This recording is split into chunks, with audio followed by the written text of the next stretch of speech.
소위 계집년이 감히 내 말을 안 들어? 최전방에서 군인 딸의 머리채를 잡고 흔드는 대위를 목격한 육군참 모총장 엄마가 블랙호크 헬기 부대를 띄워 위병소부터 대대장실까지 싹 다 밀어버리는 이야기입니다. 여러분들은 지금 어디에서 어떤 일을 하시면서 청취하고 계신가요? 각자 댓글로 남겨주시면 감사드리겠습니다. 영상 시청하시기 이전에 구독과 좋아요 부탁드립니다. 저희에게 큰 힘이 됩니다. 강원도 인제군 서하면 천도리. 대한민국 지도에서 가장 위쪽이자 가장 추운 땅이라 불리는 이곳의 겨울은 계절이 아닌 재난에 가까웠다. 영하 20도를 가리키는 온도계는 매서운 칼바람 앞에서 무용지물이었다. 살갗을 찢어밟힐 듯 몰아치는 북풍은 두꺼운 야전 상의조차 종이장처럼 뚫고 들어와 뼛속까지 시리게 만들었다. 12월의 오후 2시였지만 하늘은 금방이라도 폭설을 쏟아낼 듯 잿빛으로 낮게 내려앉아 있었다.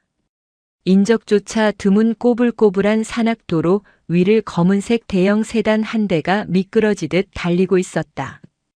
번호판은 일반적인 허하호가 아닌 일반 번호판이었고 차체에는 그 흔한 군용 표식 하나 없었다. 겉보기에는 길을 잘못 든 민간인의 차량 같았으나 운전대를 잡은 이는 대한민국 국군 서열 1위 육군참 모총장 독고하 대장이었다. 독고하는 룸미러로 자신의 얼굴을 힐끔 확인했다. 늘 쓰고 다니던 정모 대신 짙은 갈색으로 염색한 머리를 풀어 헤쳤고 각 잡힌 전투복 대신 수수한 베이지색 캐시미어 코트를 걸쳤다. 화장기 없는 얼굴은 영락없는 50대 중년 여성의 모습이었다. 그녀가 수행원 한 명 없이 홀로 그것도 사복 차림으로 최전방 부대를 찾은 이유는 단 하나였다. 오늘이 바로 죽은 남편의 기일이자 하나뿐인 딸 백설의 생일이었기 때문이다. 그녀의 딸 백설은 제 어미의 후광이 싫다며 가명을 쓰고 학군단의 지원에 임관했다. 그리고 가장 힘들다는 12사단 을지부대 그 중에서도 격오지인 52연대 3대대를 자원했다. 독고하는 그런 딸이 대견하면서도 한편으로는 가슴 한구석이 썩어 들어가는 듯한 아픔을 느꼈다.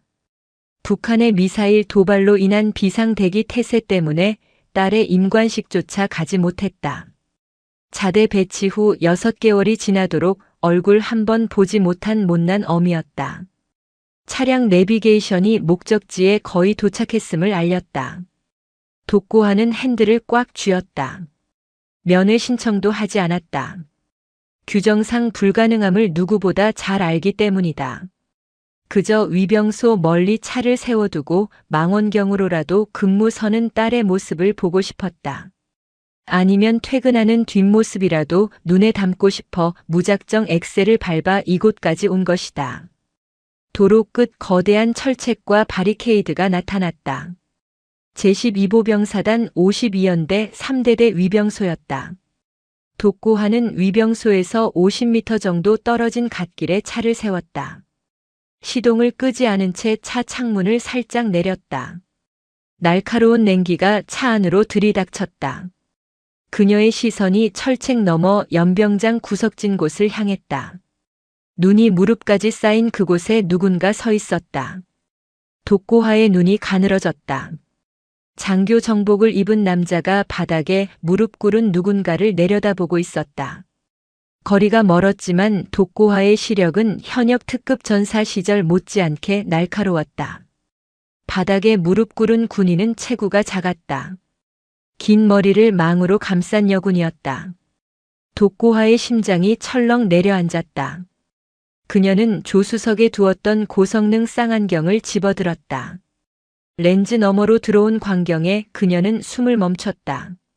그것은 훈육이 아니었다. 일방적인 폭행이었다. 서 있는 남자는 3대대 10중대장 왕태식 대위였다. 독고하는 보고서를 통해 그의 얼굴을 알고 있었다. 왕태식은 군화발로 무릎 꿇은 여군의 허벅지를 걷어찼다. 여군이 비명을 지르며 옆으로 쓰러지자 왕태식은 여군의 멱살을 잡아 다시 무릎 꿇렸다. 눈밭에 처박혀 흙투성이가 된 얼굴. 터진 입술 사이로 흐르는 붉은 피. 공포에 질려 파르르 떨고 있는 그 얼굴은 분명 자신의 딸 백설이었다. 이성이 끊어지는 소리가 귓가를 때렸다. 독고하는 쌍안경을 조수석에 내동댕이 치고 엑셀을 밟았다. 육중한 세단이 눈길을 박차고 굉음을 내며 위병소 바로 앞까지 돌진했다. 급브레이크 소리와 함께 차가 멈춰 서자 위병소 안에서 졸고 있던 병사들이 화들짝 놀라 튀어나왔다. 독고하는 차 문을 박차고 내렸다.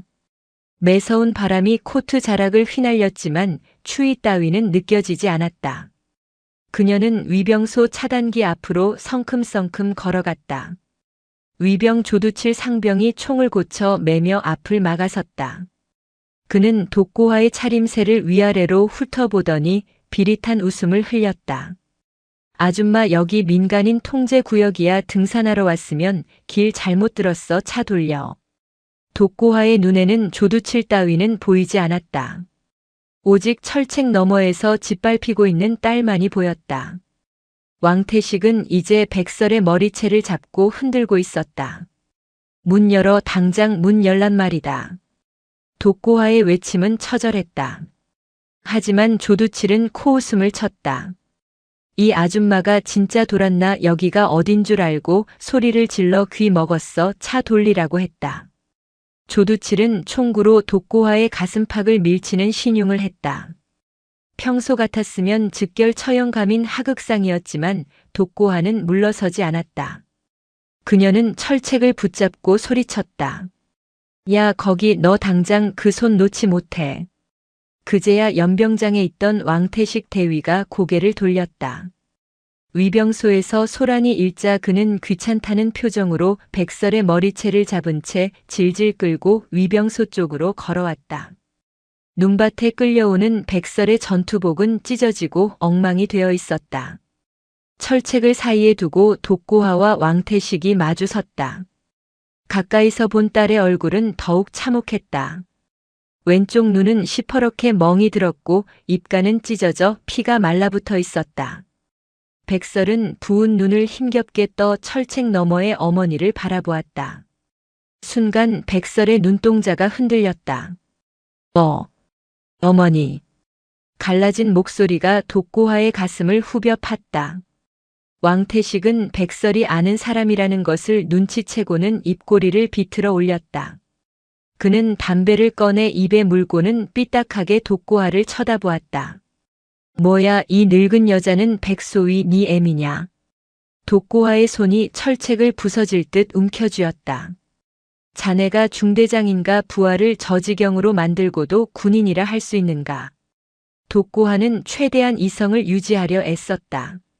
하지만 왕태식은 담배 연기를 독고화의 얼굴을 향해 길게 내뿜었다. 매캐한 연기가 독고화의 시야를 가렸다. 아줌마 여기 군대야. 사회에서 오냐오냐 키운 딸년이 군대 와서 패급짓 하길래 내가 참교육 좀 시켜주고 있는데 고맙다고 절은 못할 망정 어디서 훈계질이야. 왕태식은 백설의 어깨를 발로 툭툭 찼다. 야, 백설 니네 엄마한테 말해봐. 내가 널 때린 거야 아니면 네가 맞을 짓을 해서 교육받은 거야. 똑바로 말 안 하면 오늘 밤엔 생활관 못 들어갈 줄 알아. 백설은 사시나무 떨듯 떨며 고개를 숙였다. 제가 잘못했습니다. 교육받은 겁니다. 어머니 돌아가세요. 제발요. 딸의 비굴한 모습에 독고화의 눈시울이 붉어졌다. 왕태식은 만족스러운 듯 킬킬거렸다. 조두칠 상병을 비롯한 위병소 병사들도 덩달아 낄낄거리며 그 광경을 구경거리 삼아 지켜보고 있었다. 들었지, 아줌마 본인이 잘못해서 맞았다잖아. 그러니까 곱게 차 빼고 꺼져. 날씨도 추운데 재수없게 시리. 독고하는 심호흡을 했다. 참모 총장으로서의 이성이 아닌 어머니로서의 본능이, 그리고 인간으로서의 분노가 임계점을 넘어가고 있었다. 자네 이름이 왕태식인가? 내 분명히 경고하네. 지금 당장 위병소 문 열고 내 딸 병원으로 이송하게. 그리고 자네는 무릎 꿇고 사죄해라. 그러면 내 선처를 고려해보지. 독고화의 서슬 퍼런 경고에 왕태식은 잠시 멈칫했다. 하지만 곧바로 배를 잡고 웃음을 터뜨렸다. 아이고 배야 무릎을 꿇어 선처 미치겠네. 진짜 이 아줌마 드라마를 너무 많이 봤나 봐. 주제 파악 좀 하시지. 왕태식은 철책 가까이 다가와 독고아에게 귓속말하듯 속삭였다.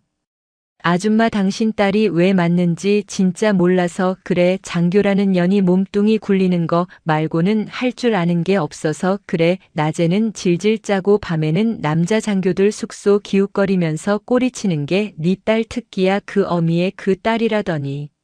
아줌마도 젊었을 때 꽤나 굴러먹었나 봐.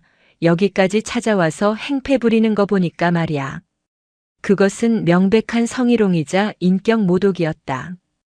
왕태식은 한술 더 떠서 음담패설을 쏟아냈다. 네 딸년 비명 지르는 소리가 아주 기가 막혀. 맞을 때마다 앙앙거리는 게 아주 침대 위가 따로 없다니까. 내가 특별히 교육시켜서 사람 만들어주려고 하는데 이딴 식으로 나오면 곤란하지 안 그래. 독고하의 표정에서 모든 감정이 사라졌다. 차갑게 식어버린 얼굴은 오히려 공포스러울 만큼 고요했다. 그녀는 천천히 주머니에서 휴대전화를 꺼냈다. 왕태식이 그것을 보고 비웃었다. 어디 경찰에 신고라도 하게 해봐. 마음대로 해. 군부대 아니라 경찰은 얼씬도 못해. 멍청한 여편 내 같으니라고. 독고하는 왕태식의 눈을 똑바로 응시하며 휴대전화의 단축번호 0번을 눌렀다. 신호 연결음은 한 번도 울리지 않았다. 즉시 상대방이 전화를 받았다. 충성 육군본부 비서실장 소장 강철민입니다. 총장님 명령 대기 중입니다. 독고하의 입술이 열렸다. 그 목소리는 인제의 칼바람보다 더 차갑고 날카로웠다. 강 소장 지금 즉시 전군 비상 소집 발령해. 그리고 3군단 헌병대 특임대와 감찰실 전 병력을 헬기로 12사단 52연대 3대대 연병장에 투입시켜. 전화기 너머에서 당황한 기색이 역력했지만 즉각적인 복명이 들려왔다. 알겠습니다. 총장님 작전명은 무엇입니까? 독고하는 왕태식과 눈을 떼지 않은 채 말했다. 작전명은 없다. 다만 전시 상황에 준하는 무력을 사용해도 좋다. 5분 준다. 5분 안에 내 눈앞에 헌병대가 도착하지 않으면 3군단장 옷벗을 각오하라고 전해. 독고하가 전화를 끊자 왕태식과 조두칠은 멍하니 그녀를 바라보았다.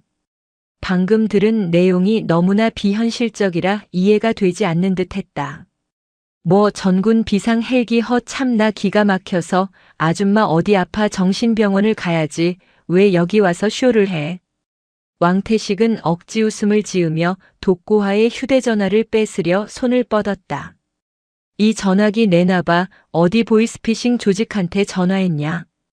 그 순간 독고하의 손이 번개처럼 움직였다. 왕태식의 손목을 낚아챈 그녀는 그대로 관절을 꺾어버렸다. 우두둑 뼈가 어긋나는 소름 끼치는 소리와 함께 왕태식의 입에서 비명이 터져나왔다. 으아앙 내 손 내 손. 독고하는 왕태식의 손목을 놓지 않고 그대로 철책 쪽으로 잡아당겼다. 왕태식의 얼굴이 철망에 처박혔다. 쇼라고 했나 그래. 이제부터 진짜 쇼가 뭔지 보여주지. 기대해도 좋다. 왕태식 대위. 그때였다. 멀리 산 너머에서 둔탁한 진동음이 들려오기 시작했다. 두두두두두. 처음에는 작게 들리던 소리는 순식간에 천둥 소리처럼 커졌다. 하늘을 올려다본 조두칠 상병의 입이 떡 벌어졌다. 검은 점들이 산등성이를 넘어오고 있었다. 하나 둘 셋 넷. 무려 10대가 넘는 UH-의육식 블랙호크 기동 헬기 편대가 공격 대형을 유지한 채 3대대 상공을 새카맣게 뒤덮었다. 프로펠러가 일으키는 엄청난 하강풍에 위병소 앞의 눈들이 폭풍처럼 휘몰아쳤다. 헬기 확성기에서 찢어질 듯한 방송이 울려 퍼졌다. 여기는 수도방위사령부 헌병특임대다. 3대대 전 병력은 즉시 무장을 해제하고 연병장에 집합하라. 불응시 적대 행위로 간주하고 사살하겠다. 반복한다. 즉시 무장 해제하라. 왕태식은 부러진 손목을 부여잡고 털썩 주저앉았다. 그의 얼굴은 시체처럼 창백해졌다. 조두칠은 들고 있던 소총을 떨어뜨리고 오줌을 지렸다. 독고하는 바람에 흩날리는 머리카락을 쓸어 넘기며 입고 있던 캐시미어 코트의 단추를 하나씩 풀었다. 코트가 바닥으로 떨어지자 그 안에 감춰져 있던 짙은 녹색의 정복이 드러났다. 양쪽 어깨 위에는 은색으로 빛나는 4개의 별. 대한민국 50만 육군을 지휘하는 최고 사령관의 계급장이 겨울 햇살을 받아 서늘하게 번뜩이고 있었다. 독고하는 공포에 질려 뒷걸음질치는 왕태식을 향해 천천히 걸어갔다. 자, 이제 누가 교육을 받아야 할지 알려주도록 하지. 하늘이 무너져 내리는 듯한 굉음이 인제군 서화면의 골짜기를 뒤흔들었다.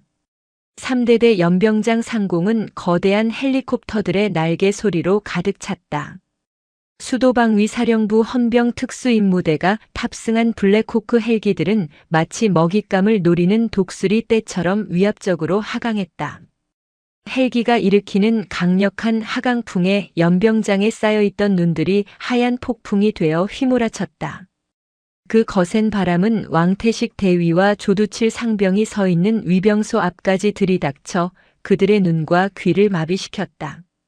왕태식은 넋이 나간 사람처럼 입을 벌린 채 하늘을 올려다보았다. 그의 망막에 비친 것은 단순한 헬기가 아니었다. 자신의 인생을 끝장내러온 사형 집행관들이었다. 조금 전까지 독고화의 손목을 꺾으며 희희낙낙하던 거만함은 온데간데 없이 사라졌다. 부러진 손목의 통증조차 잊을 만큼 압도적인 공포가 그의 전신을 휘감았다. 헬기가 지면에 닿기도 전에 로프가 내려왔다.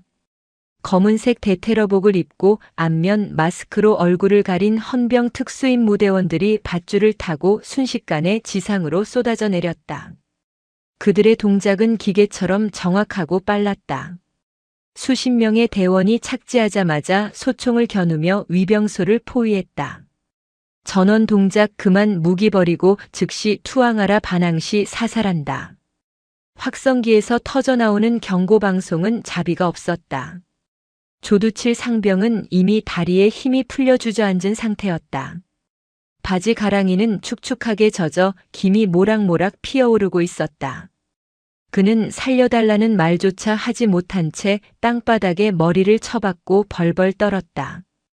헌병대장으로 보이는 중령이 선두에 서서 독고화에게 달려왔다. 그는 독고화 앞에 멈춰 서서 절도 있는 동작으로 거수 경례를 올렸다. 충성 육군본부 헌병감실 소속 특수임무대장 중령 박철기입니다.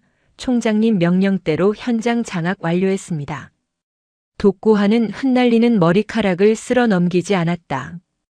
그녀의 시선은 헌병대장이 아닌 여전히 철책 너머 눈밭에 쓰러져 있는 딸 백설에게 고정되어 있었다.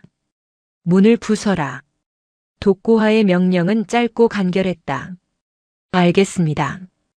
박중령의 수신호가 떨어지자마자 대원 2명이 위병소의 철제 출입문을 향해 달려들었다. 육중한 군화 발길질 몇 번에 굳게 닫혀있던 철문이 굉음을 내며 찌그러지고 활짝 열렸다. 독고화는 그 열린 문을 통해 부대 안으로 들어갔다. 왕태식은 헌병들에게 제압당해 무릎이 꿇린 상태였다. 독고화가 자신의 앞으로 걸어오자 그는 본능적으로 몸을 움츠렸다. 독고화는 그를 거들떠보지도 않고 지나쳐 딸에게 다가갔다. 백설은 흙탕물과 피로 범벅이 된 채 눈 속에 파묻혀 있었다. 추위 때문인지 공포 때문인지 그녀의 몸은 경련하듯 떨리고 있었다. 독고화는 입고 있던 정복 재킷을 벗어 딸의 어깨에 덮어주려 했다. 하지만 백설은 소스라치게 놀라며 뒷걸음질 쳤다. 오지 마세요. 건드리지 마세요. 백설의 눈동자는 초점을 잃고 흔들리고 있었다. 어머니를 알아보지 못하는 것이 아니었다. 어머니가 참모총장이라는 사실이 밝혀진 지금 자신의 초라하고 비참한 모습을 보이는 것이 죽기보다 싫었던 것이다. 독고화의 손이 허공에서 멈췄다. 가슴이 찢어지는 듯 했다. 그녀는 떨리는 목소리로 딸을 불렀다. 설아, 엄마 왔다. 이제 괜찮다. 아무도 널 건드리지 못해. 엄마가 여길 왜 와요? 왜 이제 와요? 제가 전화했을 때는 받지도 않았으면서 왜 하필 지금 와서 다 망쳐요? 백설은 울부짖었다. 터진 입술 사이로 붉은 피가 울컥 쏟아졌다. 저 사람들이 엄마가 누군지 알면 나는 이제 군 생활 끝난 거예요. 그냥 모른 척하고 가시라고요, 제발. 딸의 절규는 독고화에게 비수처럼 꽂혔다. 그동안 자신이 군에 헌신한다는 핑계로 딸을 얼마나 외롭게 방치했는지 뼈저리게 느껴졌다. 하지만 지금은 감상에 젖을 때가 아니었다. 독고화는 이를 악물고 일어섰다. 눈가에 고인 눈물을 삼키며 다시 냉혹한 지휘관의 표정으로 돌아갔다. 그녀는 뒤에 서 있는 박중령에게 지시했다. 의무대 불러서 백소위 후송에 서울 국군 수도병원으로 보낸다. 그리고 저 쓰레기들 당장 내 눈앞으로 끌고 와. 헌병들이 왕태식과 조두치를 질질 끌고 독고화 앞으로 왔다. 왕태식은 고개를 들지 못했다. 독고화는 군화발로 왕태식의 턱을 걷어올렸다. 강제로 시선이 마주쳤다. 왕태식의 눈동자는 공포로 하얗게 질려 있었다. 왕태식 대위 내 딸이 몸을 굴린다고 했나? 내 딸의 비명이 침대 위 소리 같다고 했나? 왕태식은 입술을 달달 떨며 아무 말도 하지 못했다. 말을 해라. 혓바닥이 뽑히지 않았다면 대답을 해. 독고화의 호통에 왕태식은 쥐어짜듯 목소리를 냈다. 죽을 죄를 지었습니다. 총장님 따님인 줄 몰랐습니다. 제발 한 번만 살려주십시오. 그 대답은 독고화의 분노에 기름을 부었다. 내 딸인 줄 몰랐으면 괜찮다는 거냐? 힘없는 부하 직원이면 그렇게 짓밟고 모욕해도 된다는 거냐? 내 놈이 입은 그 군복이 부끄럽지도 않으냐? 독고화는 왕태식의 명찰을 거칠게 뜯어냈다. 너는 군인이 아니다. 조폭 양아치만도 못한 짐승이다. 내 너를 군법이 허용하는 가장 고통스러운 방법으로 파멸시켜주마. 그때 저 멀리 본청 건물에서 누군가 헐레벌떡 뛰어오는 모습이 보였다. 전투복도 제대로 갖춰 입지 못하고 슬리퍼 차림으로 눈길을 달려오는 남자. 이 부대의 지휘관인 대대장 마갑두 중령이었다. 마갑두는 헬기 소리에 놀라 낮잠을 자다가 뛰쳐나왔다. 연병장에 깔린 헌병대와 별 4개가 달린 정복을 입은 여자를 보고 그는 기절할 뻔했다. 상황 파악이 끝난 그는 즉시 태세를 전환했다. 마갑두는 눈길에 미끄러지듯 슬라이딩하며 독고화 앞에 납작 엎드렸다. 충성 육군 참모총장님 3대 대장 중령 마갑두입니다. 영접 준비를 못해 죄송합니다. 마갑두는 숨을 헐떡이며 곁눈질로 상황을 살폈다. 피투성이가 된 백소위와 무릎 꿇은 왕태식을 보자마자 그는 머리를 굴렸다. 자신이 살 길은 꼬리 자르기 뿐이었다. 마갑두는 벌떡 일어나 왕태식에게 달려들었다. 야, 이 미친 새끼야. 내가 너 그럴 줄 알았다. 평소에도 병사들 괴롭히더니 기어이 사고를 쳐 감히 총장님 따님을 건드려. 마갑두는 왕태식의 뺨을 후려 갈겼다. 짜고 치는 고스톱처럼 보일 정도로 자기적인 연기였다. 왕태식은 억울하다는 눈빛으로 마갑두를 쳐다보았지만 마갑두는 아랑곳하지 않고 발길질을 해댔다. 총장님, 저놈이 원래 정신 상태가 썩어 빠진 놈입니다. 제가 몇 번이나 경고하고 징계하려 했는데 말을 안 들어서 골치가 아프던 참이었습니다. 저놈 혼자 저지른 짓입니다. 저는 정말 몰랐습니다. 독고화는 팔짱을 끼고 그 역겨운 쇼를 지켜보았다. 그녀의 입가에 싸늘한 미소가 번졌다. 마 중령 자네는 부하 관리를 참 잘하는군. 중대장이 소속 소대장을 개 패듯이 패는데 대대장이 몰랐더라. 마갑두는 식은땀을 줄줄 흘리며 비굴하게 웃었다. 면목 없습니다. 워낙 구석진 곳이라 제가 미처 챙기지 못했습니다. 지금이라도 저놈을 당장 구속하고 엄벌에 처하겠습니다. 그래, 엄벌에 처해야지. 독고화는 천천히 마갑두에게 다가갔다. 그리고 나직하게 속삭였다. 하지만 자네도 그 엄벌에서 빠질 생각은 말게. 내 귀에는 자네가 왕태식에게 뇌물을 받고 근무 평정을 조작해줬다는 소문이 들리던데 말이야. 마갑두의 얼굴이 사색이 되었다. 독고하는 이미 모든 것을 꿰뚫어 보고 있었다. 헌병대장 이 두 놈 당장 압송해. 그리고 대대장실 폐쇄하고 모든 서류와 컴퓨터 하드디스크 압수한다. 지금 이 시각부로 12사단 52연대 3대대는 육군본부 직할 통제하에 둔다. 박철기 중령의 우렁찬 복창 소리가 울려 퍼졌다. 헌병들이 왕태식과 마갑두를 양쪽에서 결박했다. 왕태식은 끌려가면서도 마갑두를 향해 악을 썼다. 대대장님, 저 혼자 죽으라고요. 시키는 대로 상납금 다 바쳤는데 이러시면 안 되죠. 이 미친놈이 닥쳐. 어디서 헛소리야. 입 안 닥쳐. 서로를 물어뜯는 두 사람의 추악한 꼴을 뒤로하고 독고하는 의무병들에 의해 들것에 실려가는 딸에게 다가갔다. 백설은 진통제 주사를 맞고 혼미한 상태였다. 독고하는 차가워진 딸의 손을 조심스럽게 잡았다. 설아, 조금만 참아라. 엄마가 다 해결할게. 아주 깨끗하게 청소해 줄게. 하지만 그녀는 알지 못했다. 이것은 단순한 폭행 사건이 아니라 이 부대 깊숙이 뿌리 박힌 거대한 비리의 빙산의 일각에 불과하다는 것을. 지옥은 이제 막 문을 열었을 뿐이었다. 3대대 대대장실. 평소라면 마갑두 중령이 다리를 꼬고 앉아 결제 서류를 대충 넘기며 담배를 피우던 공간이었다. 하지만 지금 그곳의 주인은 바뀌어 있었다. 육군 참모총장 독고하 대장이 대대장의 가죽 의자에 앉아 서슬 퍼런 눈빛으로 집무실을 둘러보고 있었다. 방 안의 공기는 무거웠다. 난방기가 돌아가고 있었지만 등골이 오싹할 정도의 한기가 느껴졌다. 책상 위에는 마갑두가 미처 치우지 못한 양주병과 골프 잡지 그리고 정체불명의 장부들이 널려 있었다. 그것들은 이 부대가 얼마나 썩어 있는지를 보여주는 명백한 증거들이었다. 마갑두 중령은 책상 앞 바닥에 무릎을 꿇고 앉아 있었다.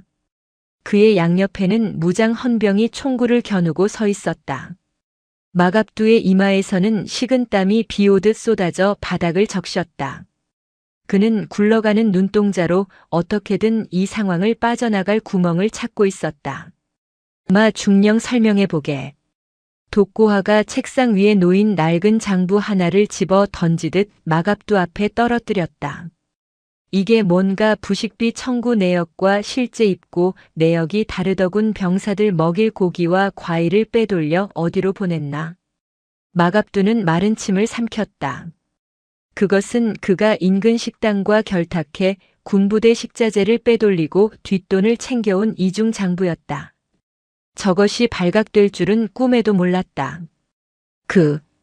그것이 오해입니다. 총장님, 행정병이 실수를 한 것 같습니다. 숫자를 잘못 기입한 것이지 절대 제가 횡령한 것이 아닙니다. 오해라. 그래, 행정병 실수라고 치자. 그럼 이건 뭔가. 독고하는 또 다른 서류 뭉치를 꺼냈다. 왕태식 대위의 근무 평정표와 포상 휴가증 사본들이었다. 왕태식 대위가 지난 1년간 부대 밖으로 나간 횟수가 100일이 넘더군. 주말마다 외박에 평일에도 외진을 핑계로 나가서 술을 마셨어. 그 기록을 자네가 모두 결제했더군. 그 대가로 왕태식 아버지 회사에서 자네 아내 명의 통장으로 돈이 입금된 정황도 포착됐네. 이것도 행정병 실수인가? 마갑두의 얼굴에서 핏기가 완전히 사라졌다. 독고하는 단순히 현장만 덮친 것이 아니었다. 오기 전 이미 정보사령부를 통해 마갑두와 왕태식의 뒷조사를 어느 정도 마친 상태였다. 그녀의 치밀함에 마갑두는 숨이 막혀왔다. 총장님, 저는 왕태식 아버지가 누군지 몰랐습니다.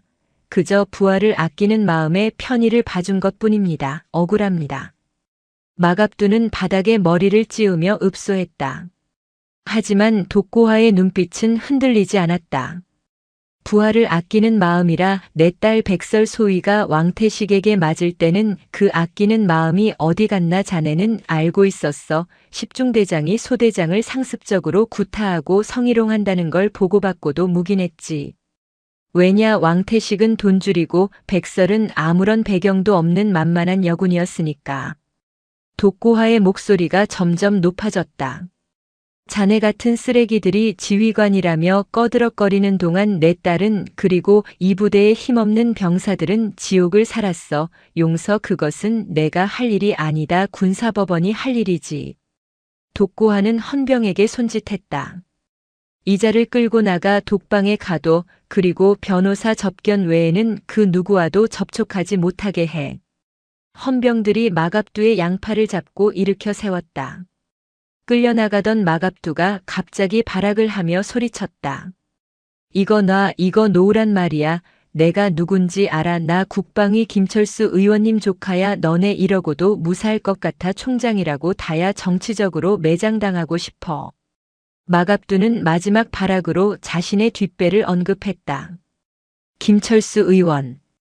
국방위원회 소속의 여당 실세 의원이었다. 그 이름이 나오자 헌병들이 잠시 주춤했다. 정치권과 얽히면 군인들은 피곤해지기 마련이었다. 하지만 독고하는 눈 하나 깜짝하지 않았다. 그녀는 자리에서 일어나 천천히 마갑두에게 다가갔다. 김철수 의원 그래 잘 됐군. 안 그래도 그 양반 군납 비리 의혹이 있어서 내사 중이었는데 자네가 아주 좋은 연결고리가 되어주겠어. 고맙네마. 중령 덕분에 국회 청문회까지 갈 필요 없이 다이렉트로 수사할 수 있겠군. 마갑두의 눈이 커졌다. 협박이 통하지 않자 그는 절망적인 비명을 지르며 끌려나갔다. 대대장실에 다시 정막이 찾아왔다. 독고하는 의자에 깊숙이 몸을 파묻었다. 피로가 몰려왔다. 하지만 쉴 틈이 없었다. 그녀는 책상 위에 전화기를 들었다. 사단장 연결해. 잠시 후 이강석 사단장의 목소리가 들려왔다. 그는 잔뜩 위축되어 있었다. 사단장 이강석입니다, 총장님. 사단장 지금 즉시 사단 감찰부와 헌병대를 총동원해서 52연대 전부대를 뒤져라. 장부 하나 영수증 하나까지 털어서 먼지 하나라도 나오면 관련자 전원 구속이다. 예외는 없다. 알겠습니다. 명심하겠습니다. 그런데 총장님. 사단장이 머뭇거리며 말을 이었다. 방금 국방부 장관님실에서 연락이 왔습니다. 이번 사건 너무 크게 키우지 말라고. 언론에 노출되면 군 위신이 떨어진다고 적당한 선에서 덮으라는 지시가. 독고하는 피식 웃었다. 벌써 압력이 들어오기 시작한 것이다. 마갑두가 말한 김철수 의원 라인이 움직인 것이 분명했다. 사단장 내 말 잘 들어. 군의 위신은 사건을 덮는다고 서는 게 아니다. 썩은 살을 도려내고 새살이 돋게 해야 서는 것이다. 장관님께는 내가 직접 보고한다고 전해. 자네는 내 명령만 따르면 된다. 알겠나? 네, 알겠습니다. 충성. 전화를 끄는 독고하는 창밖을 내다보았다. 눈보라는 더욱 거세지고 있었다. 그녀는 국군 수도병원으로 후송된 딸이 걱정되었다. 지금쯤 깨어났을까? 그때 대대장실 문이 열리고 박철기 헌병대장이 들어왔다. 그의 표정이 심상치 않았다. 총장님, 긴급 보고드릴 사항이 있습니다. 압수한 왕태식 대위의 휴대전화에서 충격적인 영상들을 발견했습니다. 박철기 중령은 태블릿 PC를 독고하 앞에 내밀었다. 독고하는 영상을 재생했다. 화면 속에는 왕태식과 조두칠 상병이 병사들을 집합시켜 놓고 가혹 행위를 하는 장면이 적나라하게 담겨 있었다.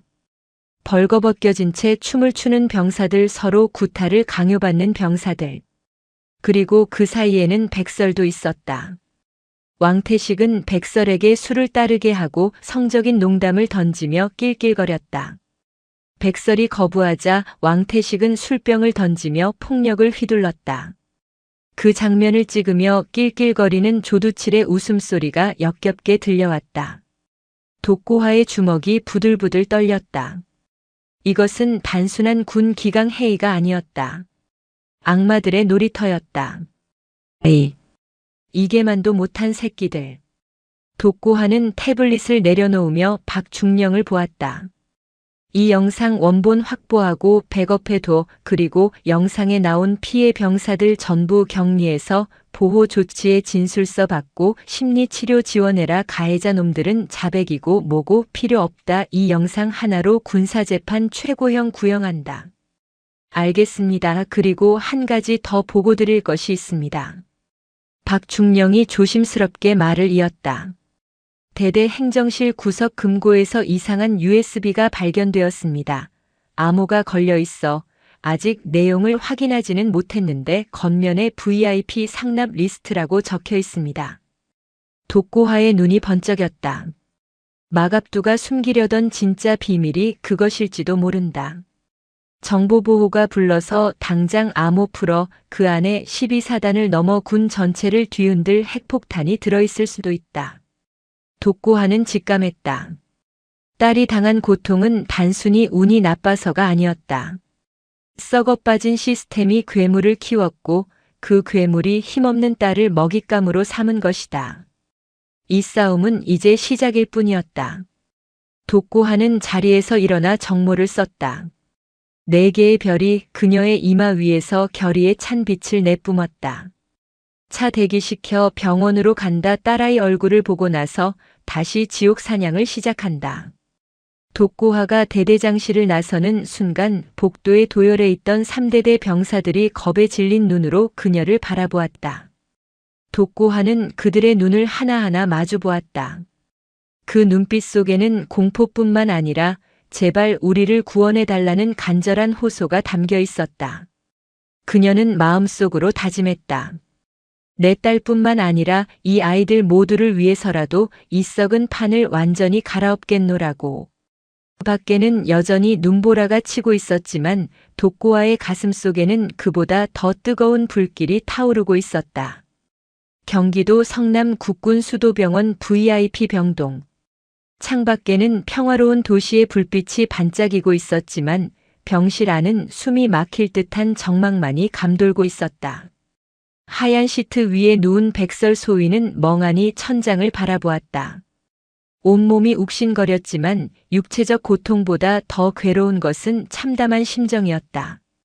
병실 문이 열리고 독고하 참모총장이 들어왔다. 그녀의 눈가는 붉게 충혈되어 있었다.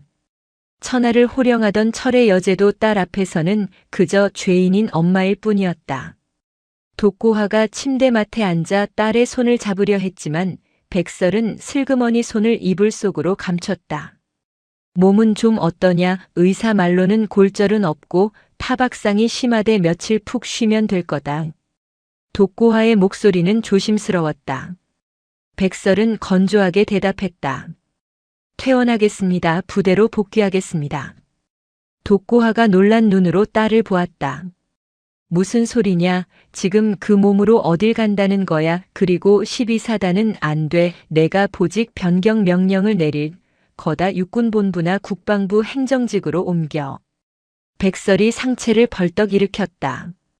욱신거리는 통증에 미간이 찌푸려졌지만 그녀의 눈빛은 단호했다. 싫습니다. 엄마가 뭔데 제 군 생활을 마음대로 결정하세요. 저는 12사단 52연대 소대장입니다. 제 부하들이 거기 있어요. 너 미쳤니? 거긴 지옥이야. 그놈들이 너를 짐승 취급했어. 그런데 다시 기어들어가겠다고. 독고하의 언성이 높아졌다. 백설은 지지 않고 맞받아쳤다. 내 지옥이죠. 하지만 도망치면 저는 평생 엄마 치마폭에 쌓여 사는 실패자가 되는 거예요. 엄마가 헬기 띄우고 별들 줄 세워서 저 구해준 거 고마운 게 아니라. 쪽팔려요. 내 동기들은 내 부하들은 이제 나를 군인으로 안 봐요. 그냥 힘센 엄마 둔 금수저 관심병사로 보지. 백설의 말은 전곡을 찔렀다. 독고하는 말문이 막혔다. 저 복귀합니다. 나가서 제 힘으로 마무리 지을 거예요. 왕태식 그 인간이 싸질러 놓은 똥 제가 치울 거라고요. 결국 독고하는 딸의 고집을 꺾지 못했다. 3일 뒤 백설은 퉁퉁 부은 얼굴이 채 가라앉기도 전에 12사단으로 복귀했다. 하지만 그녀를 기다리고 있는 건 환대가 아니었다. 부대는 태풍이 휩쓸고 지나간 듯 뒤숭숭했다. 대대장 마갑두와 중대장 왕태식이 구속되면서 지휘 공백이 생겼고 육군본부 감찰팀이 상주하며 이잡듯이 부대를 뒤지고 있었다. 백설이 위병소를 통과해 막사로 들어서자 335 모여 담배를 피우던 타중대 장교들이 쑥덕거리며 시선을 피했다. 야, 쟤 왔다. 쟤 때문에 사단장 목 날아가게 생겼다며 무서워서 말이나 걸겠냐. 말 한마디 잘못했다가 헌병대 끌려갈라. 그들의 눈빛에는 경멸과 두려움이 섞여 있었다. 백설은 투명 인간 취급을 당했다. 식당에 들어가 식판을 들고 자리에 앉으려 하면 주변에 있던 간부들이 약속이나 한 듯 식판을 들고 다른 테이블로 이동했다. 넓은 식당 한가운데 백설 혼자 덩그러니 남겨졌다. 병사들도 마찬가지였다. 왕태식의 폭행 피해자였던 병사들조차 백설을 피했다. 그들에게 백설은 자신들을 구해준 영웅이 아니라 부대를 쑥대밭으로 만들어 자신들의 휴가와 외박까지 모조리 통제되게 만든 원흉일 뿐이었다. 소대장님 때문에 우리 중대 해체되는 거 아닙니까? 괜히 긁어부스럼 만들어서 피곤하게 진짜. 복도를 지나가던 한 병사가 들으라는 듯이 투덜거렸다. 백설의 가슴에 비수가 꽂혔다. 그녀는 아무 말도 하지 못하고 행정반 자신의 자리로 돌아와 앉았다. 책상 위에는 누가 올려놓았는지 모를 쪽지가 놓여 있었다.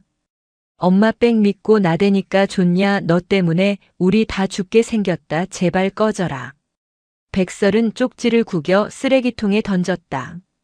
왕태식에게 맞을 때보다 더 아픈 고통이 밀려왔다. 이것은 육체적인 폭력이 아니었다. 영혼을 말려 죽이는 사회적 타살이었다. 그녀는 이 넓은 부대 안에서 완벽하게 고립된 섬이었다. 황금으로 만든 감옥, 그것이 참모총장의 딸이라는 타이틀이 그녀에게 준 현실이었다. 그날 밤 백설은 관물대 깊숙한 곳에서 왕태식이 찢어버렸던 자신의 소대원들과 찍은 사진을 꺼내보며 입술을 깨물었다. 두고 봐라, 내가 틀리지 않았다는 걸 증명할 테니까. 하지만 그녀의 다짐을 비웃기라도 하듯 부대 밖에서는 더 거대한 먹구름이 몰려오고 있었다. 서울 여의도 국회의사당 의원회관. 국방위원회 소속 여당 중진 김철수 의원은 푹신한 소파에 앉아 혀를 차고 있었다. 그의 앞에는 수갑을 찬 채 울고불고 매달리는 마갑두 중령의 아내와 왕태식 대위의 아버지인 왕 회장이 거액이 든 사과 상자를 내려놓고 있었다. 의원님, 제 조카 살려주십시오. 총장, 그 여자가 미쳐 날뛰어서 우리 갑두를 죽이려고 합니다. 의원님, 저희 태식이 좀 꺼내주십시오. 여기 성의 표시입니다. 앞으로 선거 자금은 제가 책임지겠습니다. 김철수 의원은 탐욕스러운 눈으로 사과 상자를 힐끗 보더니 헛기침을 했다. 마갑두는 자신의 조카였고 왕 회장은 자신의 지역구 최대 스폰서였다. 이들이 무너지면 자신의 정치 자금줄과 지역 기반이 흔들린다. 게다가 독고화가 파헤치는 VIP 상납 리스트가 공개되면 자신의 이름도 나올 것이 뻔했다. 거참 독고 총장, 그 여자가 선을 넘네. 군인이 정치를 하려고 들어 감히 내 라인을 건드려. 김철수 의원은 어딘가로 전화를 걸었다. 여보세요, 김 국장, 나야. 기사 하나 내보내. 타이틀은 이렇게 뽑아. 참모총장의 사적 복수, 딸 위해 전방부대 마비시키다. 그래, 아주 자극적으로 여론을 흔들어야 해. 안보 공백 프레임 씌우라고. 다음 날 아침 대한민국 모든 언론의 헤드라인이 도배되었다. 단독 육군 참모총장 딸 폭행당하자 헬기 동원에 갑질 논란 충격, 사적 감정으로 최전방 지휘관 대거 구속, 안보 공백 우려, 현장 취재, 12사단 장병들 총장 딸 눈치 보느라 훈련도 못해. 여론은 순식간에 뒤집혔다. 진실은 중요하지 않았다. 대중은 사성 장군의 갑질이라는 자극적인 소재에 열광했다. 인터넷 댓글창에는 독고화와 백설을 비난하는 악플이 쏟아졌다. 자기 딸 귀한 줄 알면 남의 아들 귀한 줄도 알아야지. 헬기를 띄워 세금 낭비 오진에 저런 여자 밑에서 군 생활하는 병사들이 불쌍하다. 당장 사퇴해라. 독고하는 집무실에서 뉴스를 보며 리모컨을 집어 던졌다. 브라운관이 박살났다. 이 비겁한 놈들 감히 언론을 조작해. 그때 국방부 장관의 호출 전화가 왔다. 독고하가 장관실에 들어서자 장관은 난처한 표정으로 신문을 내밀었다. 총장 여론이 너무 안 좋아 청와대에서도 우려를 표했네. 야당에서도 총장 해임안 제출한다고 난리고. 장관님, 이건 조작된 여론입니다. 12사단 비리는 실제합니다. 상납 리스트 증거도 확보했습니다. 수사를 계속해야 합니다. 독고하가 항변했지만 장관은 손을 저었다. 알아 아는데 지금은 때가 아니야. 선거가 코앞이네. 시끄러워지면 곤란해. 일단 감찰 중단하고 구속된 마 중령이랑 왕 대위는 군 검찰로 이관하게. 자네는 자숙하는 모습 보여. 그건 그놈들에게 면죄부를 주는 겁니다. 군 검찰의 김철수 의원 라인이 얼마나 많은지 아시지 않습니까? 명령이다. 독고하 대장. 장관이 책상을 내리쳤다. 오늘부로 12사단 특별감찰팀 철수시켜. 그리고 백설 소위도 다른 부대로 전출 보내. 더 이상 시끄럽게 하지마. 이건 경고가 아니라 명령이야. 독고하는 주먹을 꽉 쥐었다. 손톱이 살을 파고들어 피가 맺혔다. 50만 군을 지휘하는 대장이었지만 정치라는 거대한 괴물 앞에서는 그녀 또한 무력한 장기판의 말일 뿐이었다. 그녀가 할 수 있는 선택은 불명예 전역을 하거나 일단 후퇴하여 훗날을 도모하는 것뿐이었다. 하지만 지금 옷을 벗으면 딸을 지켜줄 방패막이가 완전히 사라진다. 독고하는 치욕을 삼키며 고개를 숙였다. 알겠습니다. 명령 받들겠습니다. 그녀가 장관실을 나설 때 복도 TV에서는 김철수 의원이 인터뷰하고 있었다. 군대는 개인의 사유물이 아닙니다. 독고 총장의 이번 행동은 명백한 직권 남용이며 이에 대한 책임을 엄중히 물을 것입니다. 김철수의 뻔뻔한 미소가 독고하의 심장을 난도질했다. 정의는 힘있는 자들의 전유물인가? 그녀는 비틀거리며 걸음을 옮겼다. 지금 당장 인제로 가서 딸에게 이 잔인한 소식을 전해야 했다. 엄마가 졌다. 우리가 졌다. 12사단 52연대 독신자 숙소 BOQ. 백설의 방은 냉골이었다. 보일러가 고장났지만 보급관은 부품이 없다며 수리를 차일피일 미루고 있었다. 이것 또한 은근한 괴롭힘의 일환임을 백설도 알고 있었다. 그녀는 침낭을 뒤집어 쓰고 덜덜 떨며 앉아 있었다. 똑똑. 노크 소리와 함께 문이 열리고 독고하가 들어왔다. 그녀의 표정은 그 어느 때보다 어두웠다. 백설은 본능적으로 불길함을 느꼈다. 엄마 무슨 일이에요? 표정이 왜 그래요? 독고하는 차마 딸의 눈을 보지 못하고 고개를 돌렸다. 서라 짐 싸라. 내일부로 감찰팀 철수한다. 너도 계룡대 육군본부로 전출 명령 날 거야. 백설은 귀를 의심했다. 철수라뇨? 아직 수사가 안 끝났잖아요. 마갑두랑 왕태식 그놈들 배후도 다 못했잖아요. 그 비밀 장부는요? 상납 리스트는요? 덮기로 했다. 위에서 명령이 내려왔어. 마갑두랑 왕태식은 군사재판 받겠지만 아마 솜방망이 처벌로 끝날 거다. 정치권이 개입했어. 엄마 힘으로는 역부족이다. 미안하다. 정말 미안하다. 천하의 독고하가 늘 당당하고 강인했던 엄마가 처음으로 딸 앞에서 무너져 내렸다. 독고하의 눈에서 뜨거운 눈물이 흘러내렸다. 그 눈물은 패배의 선언이었다. 백설은 멍하니 엄마를 바라보았다. 실망감보다는 묘한 한기가 가슴을 채웠다. 엄마가 못하면 끝인 건가? 내 억울함은, 내 부하들의 고통은 저 높은 분들의 정치 노름에 팔려가는 건가? 엄마는 가세요. 백설의 목소리가 차분하게 가라앉았다. 저는 안 가요. 전출 명령 거부할 겁니다. 설아, 제발 고집 좀 그만 피워. 여기 있으면 너 죽어 놈들이 너를 가만두지 않을 거야. 아니요, 제가 안 죽어요. 그리고 제가 가만두지 않을 거예요.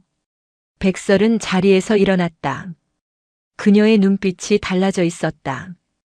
이전에 겁먹고 나약했던 소위의 눈이 아니었다. 도끼가 서린 진짜 군인의 눈이었다. 엄마는 별이 4개라서 못하는 게 너무 많네요. 잃을 게 많아서 눈치도 봐야 하고, 근데 저는 잃을 게 없어요. 계급장 하나 달랑 있는 소위라서 무서울 것도 없고요. 엄마는 빠지세요. 이제부터는 제 방식대로 합니다.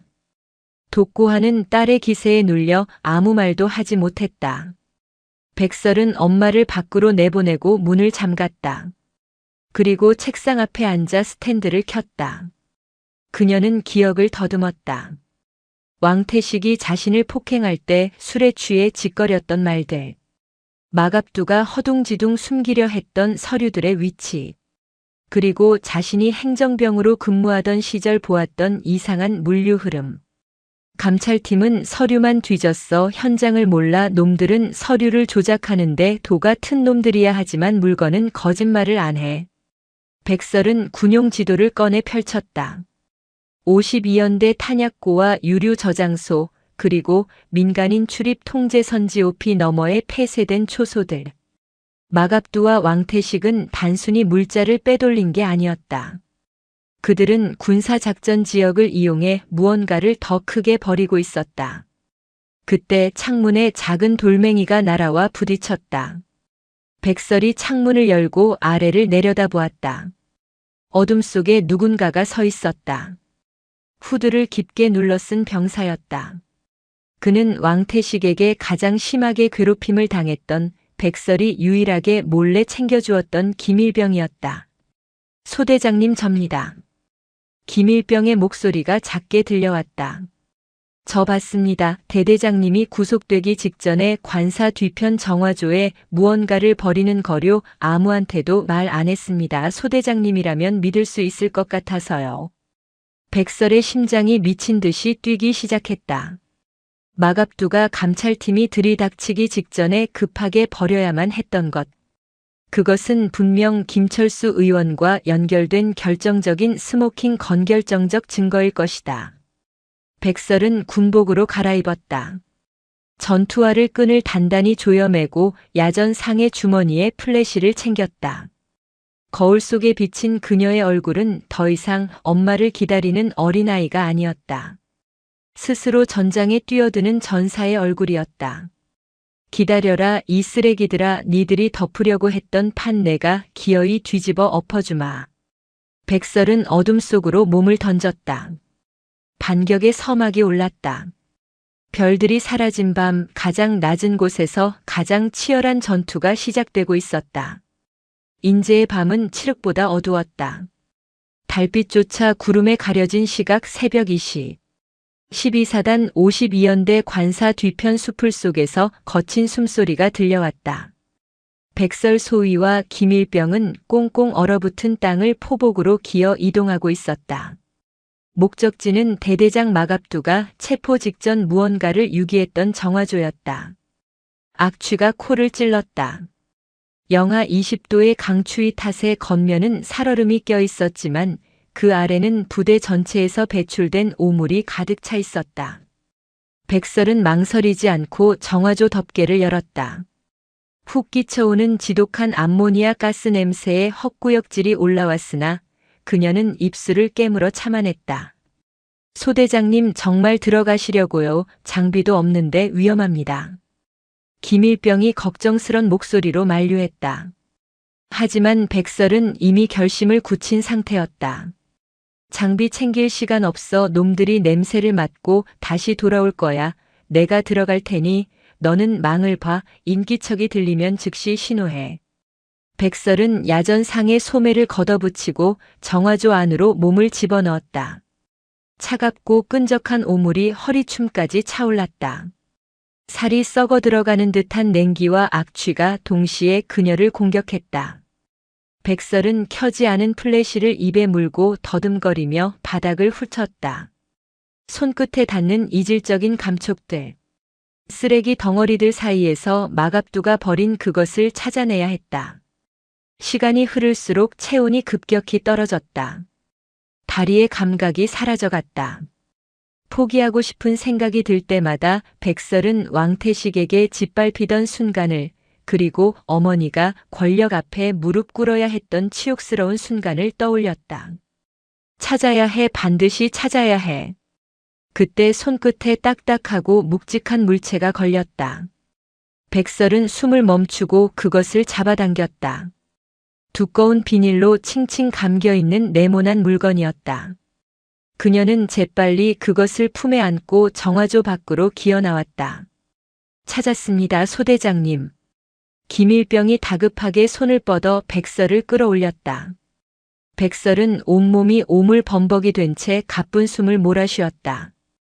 달빛 아래서 비닐을 뜯어내자 그 안에는 검은색 외장 하드디스크와 대포폰으로 추정되는 구형 휴대전화가 들어있었다. 백설은 떨리는 손으로 휴대전화의 전원을 켰다. 배터리가 얼마 남지 않았지만 화면이 켜졌다. 통화 녹음 목록에는 큰형님이라는 이름이 수십 개 저장되어 있었다. 그녀는 가장 최근 파일을 재생했다. 지지직거리는 잡음 너머로 익숙한 목소리들이 흘러나왔다. 엄마 중령, 이번에 그 땅 용도 변경건 확실히 처리해 국방부 불용지 매각 처리하면 우리 건설사에서 매입해서 아파트 올릴 거니까 자네 몫은 두둑이 챙겨줄게. 김철수 의원의 목소리였다. 걱정 마십시오, 의원님. 이미 서류 작업 끝냈습니다.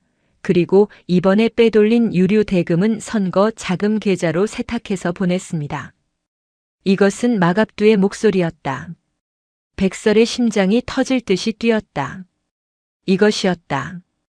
단순한 뇌물이 아니라 군사보호구역 해제와 관련된 수천억 원대의 부동산 비리, 그리고 선거 자금법 위반까지 엮인 거대한 스모킹건이었다. 소대장님, 저쪽에 불빛이 보입니다. 순찰조 같습니다. 김일병의 다급한 속삭임에 백설은 정신을 차렸다. 저 멀리서 손전등 불빛 2개가 이쪽을 향해 다가오고 있었다. 평소 순찰 경로가 아니었다. 누군가 이 정화조를 감시하고 있다는 뜻이었다. 뛰어. 백설과 김일병은 산비탈을 향해 내달렸다.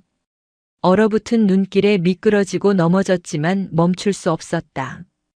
뒤에서 거기 누구야 멈춰라는 고함과 함께 호루라기 소리가 울려 퍼졌다. 백설은 품속의 증거물을 꽉 쥐었다. 이 오물 냄새 나는 작은 기계 덩어리가 12사단을, 아니 대한민국 군대를 뒤집어 놓을 것이다. 그녀는 어둠 속을 질주하며 처음으로 희열을 느꼈다.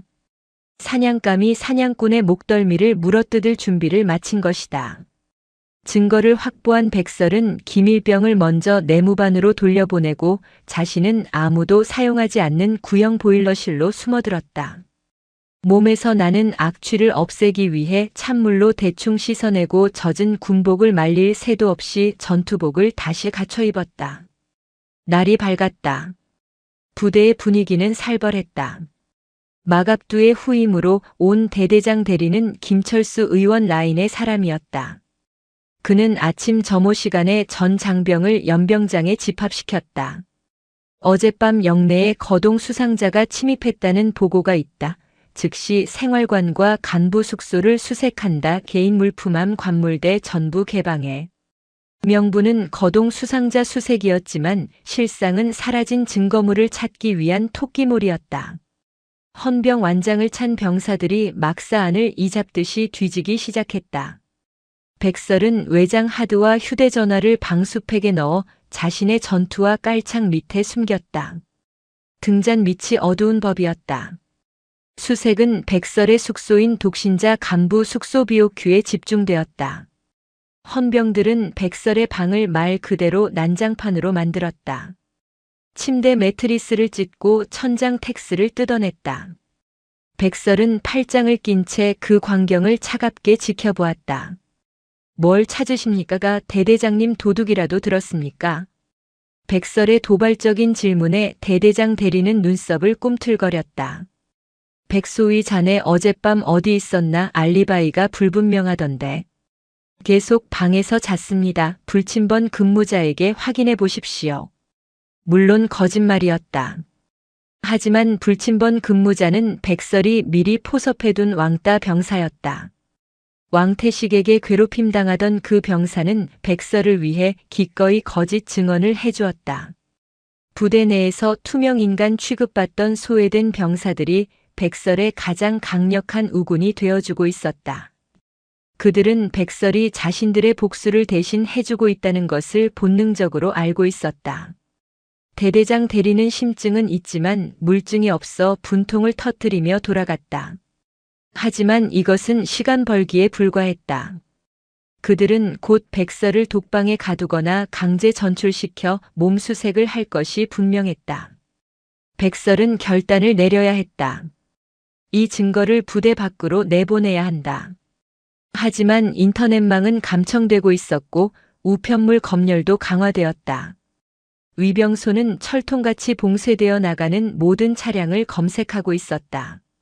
그날 오후 백설은 취사반 뒤편에서 김일병을 비롯해 뜻을 함께하는 병사 5명을 은밀히 만났다. 그들은 모두 마갑두와 왕태식 체제 하에서 고통받던 피해자들이었다. 방법은 하나뿐이야. 52연대 통신중개소.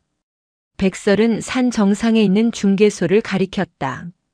저기는 군용 인트라넷이 아니라 별도의 위성통신망을 쓴다. 저기까지만 가면 이 파일들을 육군본부 감찰실이 아니라 언론사와 청와대 민원실로 직접 쏠 수 있어. 문제는 중개소가 해발 1000m 고지에 있고 가는 길은 폭설로 끊겨 있다는 점이었다.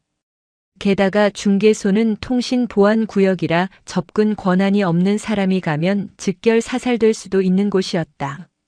제가 길을 뚫겠습니다. 제설 차량 운전병이 접니다.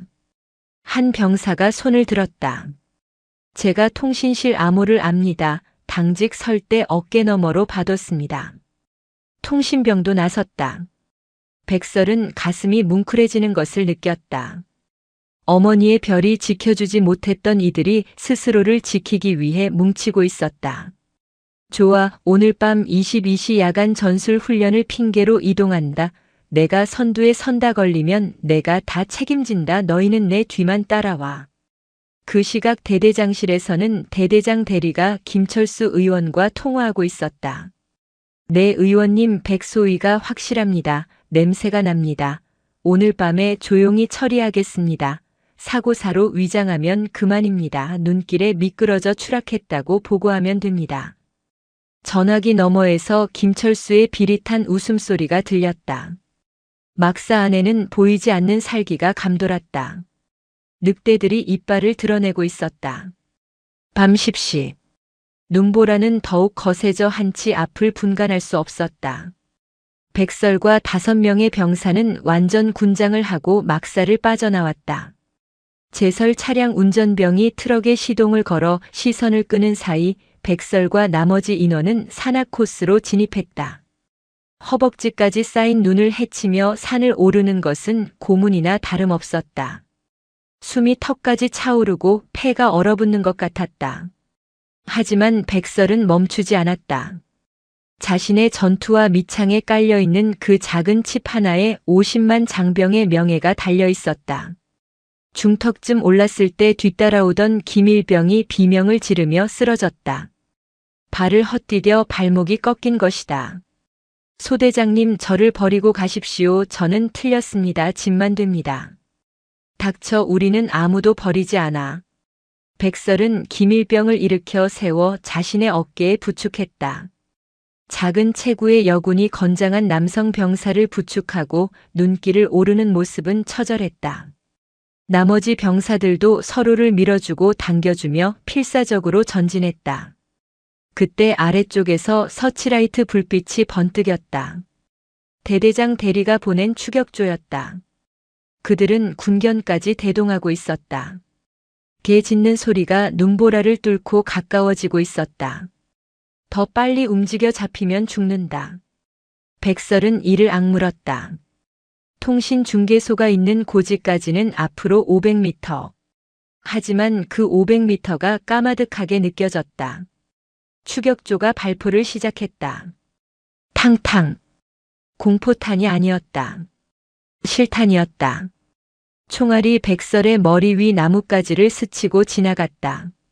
미친 새끼들 진짜 쏘네.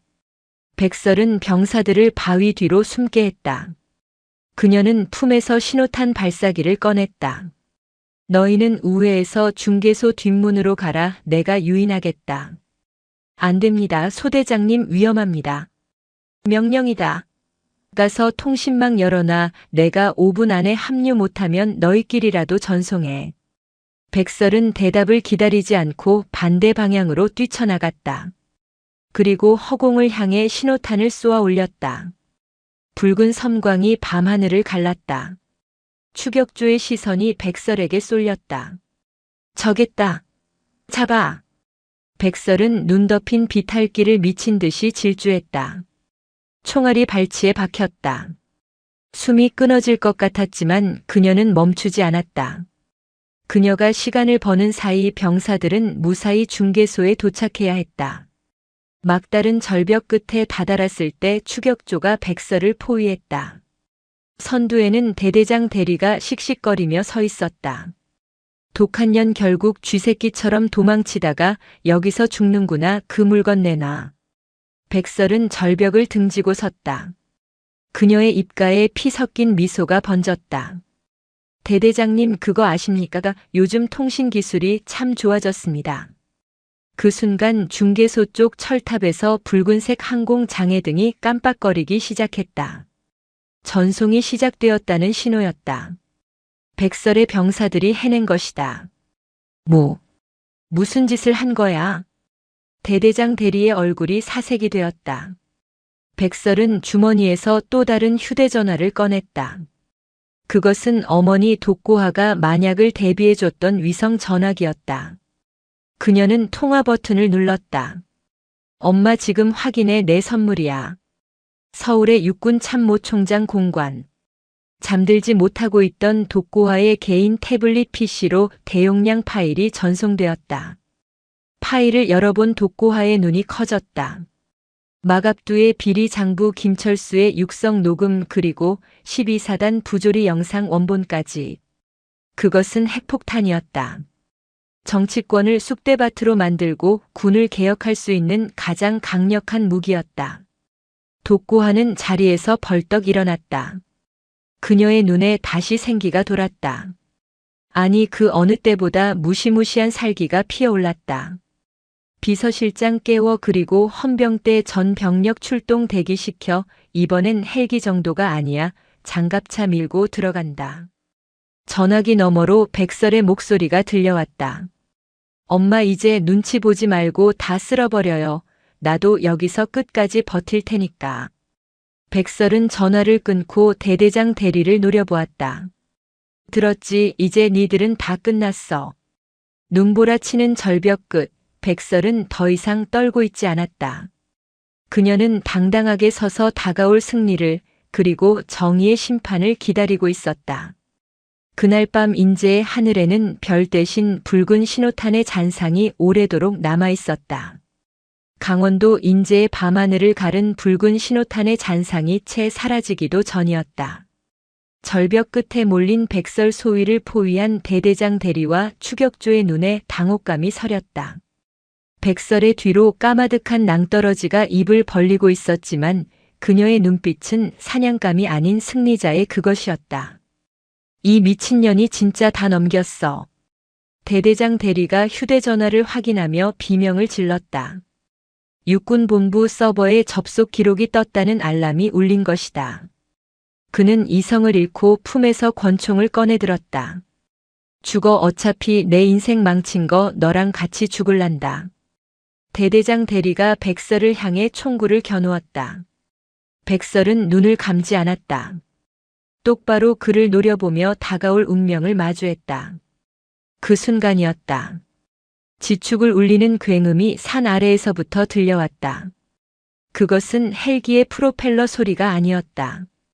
땅을 찢어발기며 달려오는 무한 궤도의 진동, 수십 톤의 강철이 대지를 지식이는 육중한 소음이었다. 나무들이 우지끈 부러지고 눈보라가 좌우로 갈라졌다. 어둠을 뚫고 거대한 서치라이트 수십 개가 동시에 켜졌다. 눈 덮인 산비탈을 타고 K808 차륜형 장갑차 부대가 성난 콧불소 떼처럼 밀고 올라오고 있었다. 선두에 선 지휘용 장갑차의 해치가 열리고 확성기 방송이 인제의 밤을 찢어놓았다.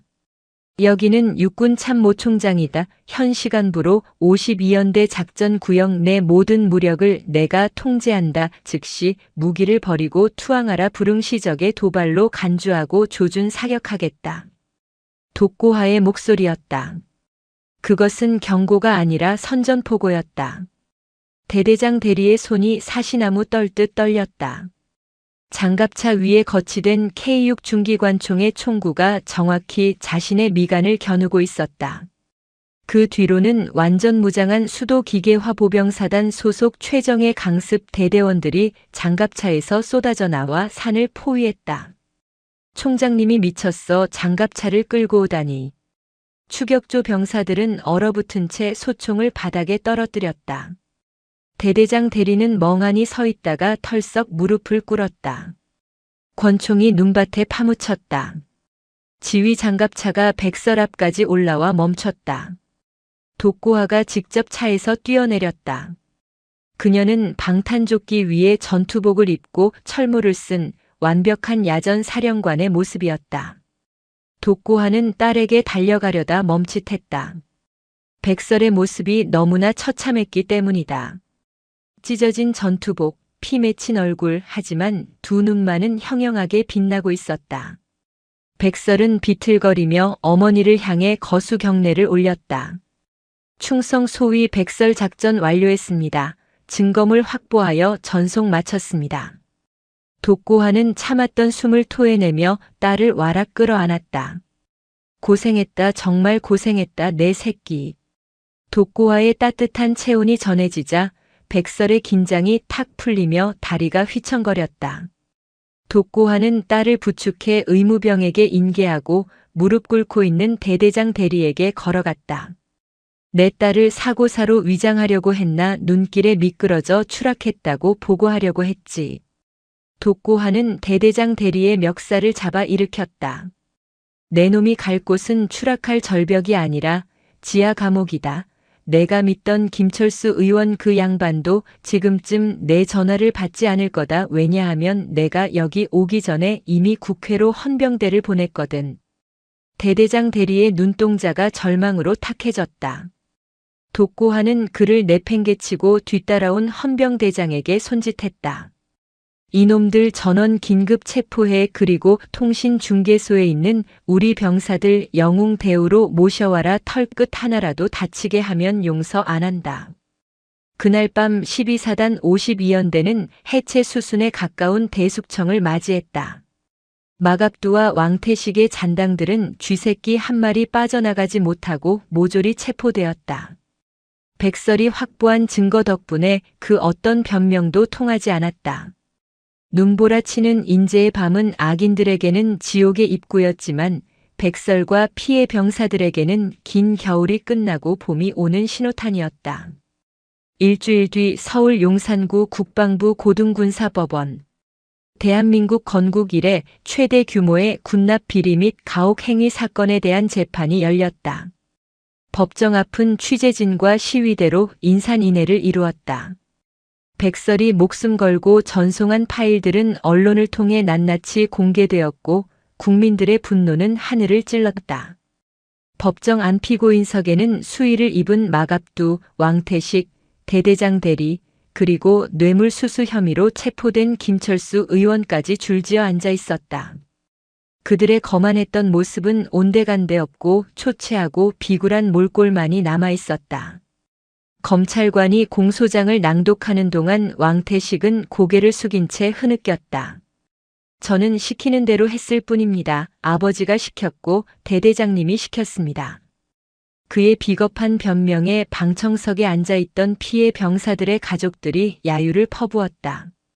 증인석에 백설 소위가 들어섰다. 그녀는 정복을 말끔하게 차려입고 있었다.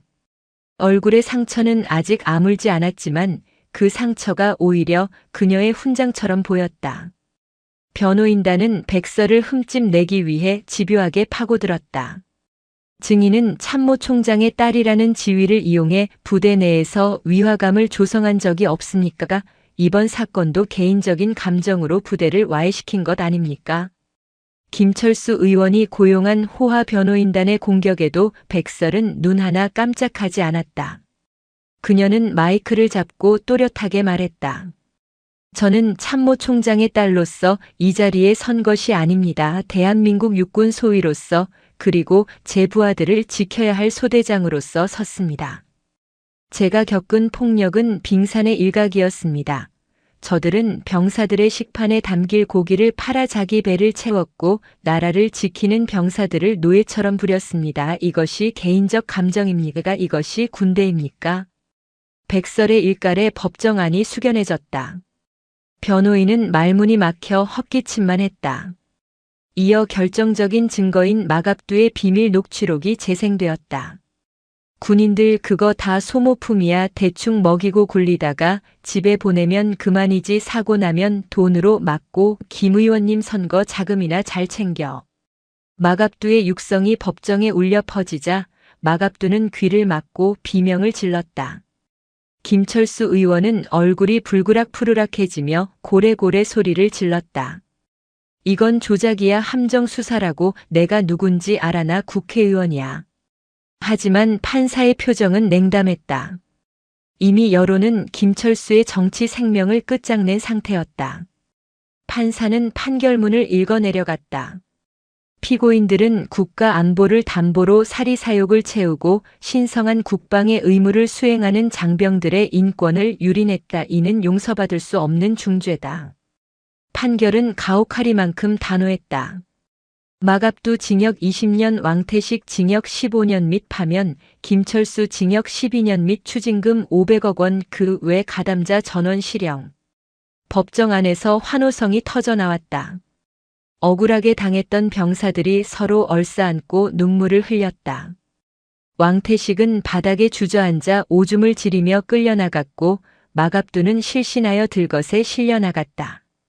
재판이 끝나고 법정을 나서는 백설의 앞에 수많은 카메라 플래시가 터졌다.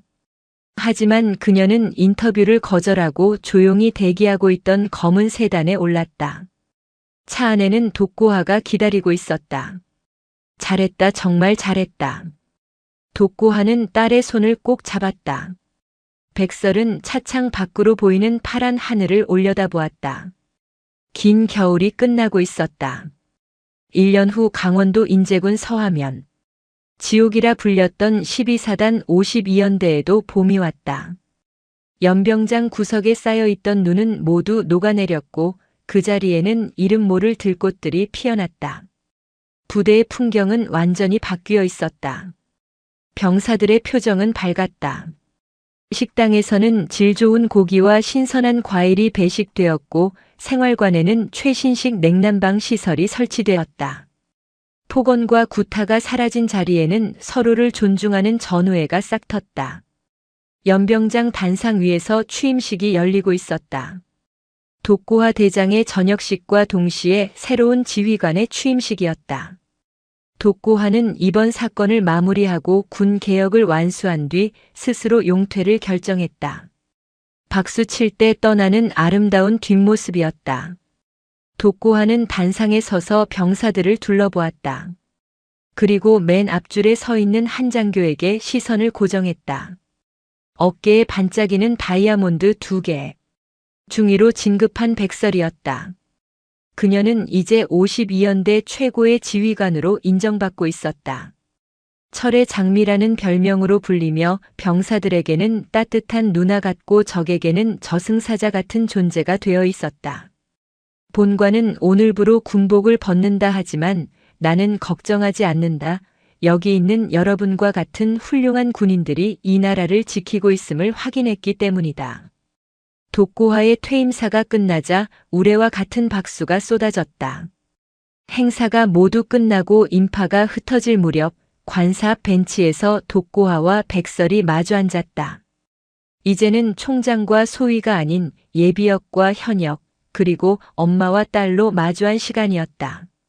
엄마 이제 뭐 하실 거예요? 백설이 물었다. 독고하는 홀가분한 표정으로 웃었다. 글쎄다 여행이나 다닐까 한다. 그동안 너한테 못해준 밥도 좀 해주고. 참 왕태식 그놈 소식 들었니? 내 군 교도소에서 매일 맞으면서 산다고 하더라고요. 교도소 안에도 걔한테 당했던 병사들이 꽤 있었나 봐요. 인과응보죠. 백설은 담담하게 말했다. 과거의 상처는 이제 흉터로 남았지만 더 이상 아프지 않았다. 설아, 너는 저녁 안 할 거니 엄마 백 없어도 괜찮겠어. 독고와의 농담에 백설은 씩 웃었다. 무슨 소리세요? 저 이제 백 같은 거 필요 없어요. 제 부하들이 제 백이에요. 그리고 제가 지켜야 할 애들이 아직 많아요. 저 같은 피해자가 다시는 안 나오게 제가 여기 남아서 지킬 거예요. 독고하는 대견한 듯 딸의 머리를 쓰다듬었다. 그래, 너는 나보다 훨씬 훌륭한 군인이다. 그때 신병들이 더블백을 메고 위병소로 들어오는 모습이 보였다. 겁에 질린 표정으로 두리번거리는 신병들. 백설이 자리에서 일어났다. 저 가볼게요. 신병들 교육하러 가야 해서요. 백설은 엄마에게, 아니 선배 군인에게 절도 있는 거수 경례를 올렸다. 충성. 독고하도 자리에서 일어나 딸을 향해 답례했다. 충성. 백설은 뒤돌아 신병들에게 걸어갔다. 그녀의 등 뒤로 따스한 봄 햇살이 내리쬐었다. 야, 신병들 어깨 펴. 여기는 12사단이다. 내가 있는 한 너희를 괴롭히는 놈은 없다. 알겠나? 백설의 쩌렁쩌렁한 목소리가 연병장에 울려 퍼졌다. 인제의 봄바람에 실려온 꽃향기가 그들의 코끝을 스쳤다. 얼어붙었던 땅은 녹았고 그 위에는 더 단단하고 정의로운 강철의 꽃이 활짝 피어 있었다. 영상이 유익하셨다면 구독과 좋아요, 댓글까지 부탁드리겠습니다.